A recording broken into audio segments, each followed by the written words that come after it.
Aujourd'hui, dans un monde numérique, il est plus facile que jamais de copier, de coller, de mélanger, de remixer, de télécharger et de publier des documents. Les rédactions, les illustrations, les vidéos, les images peuvent inspirer les gens. Par contre, c'est également facile de prendre ces contenus sans y penser deux fois. Lorsque les gens ont la mentalité que l'information qui est disponible sur Internet est gratuite et chacun pour soi, cela peut soulever des questions juridiques et éthiques. C'est pourquoi il est important de bien connaître les droits d'auteur et l'utilisation équitable des documents. C'est important de toujours citer le créateur.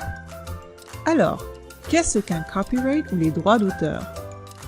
La loi sur les droits d'auteur protège le contrôle sur le travail créatif qui est fait. Il faut que les gens obtiennent une permission avant de copier, de retravailler ou de partager. La plupart des informations trouvées, téléchargées, copiées et collées de l'Internet sont protégées par des droits d'auteur. Cela ne signifie pas tout en ligne est verrouillé et ne peut pas être utilisé. Il faut vérifier qui est le propriétaire. Puis, il faut obtenir la permission de l'utiliser, de rendre crédit au créateur, d'acheter si nécessaire et d'utiliser de façon honnête. Avec ces mesures en place, ce n'est pas du vol. Par contre, il y a des exceptions où une petite partie du travail protégé peut être utilisée par quelqu'un d'autre sans permission ni frais.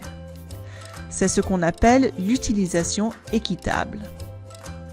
L'utilisation équitable ne s'applique que lorsque le contenu est utilisé dans les cas suivants: le travail scolaire et éducatif, le reportage, la critique ou le commentaire, et la comédie ou la parodie. Les directives spécifiques pour l'utilisation équitable sont au nombre de 4 et doivent être suivies. Premièrement, on ne peut utiliser qu'une petite partie du travail. Deuxièmement, on doit ajouter des commentaires au travail pour le rendre original. Troisièmement, on doit le retravailler et l'utiliser d'une manière totalement différente.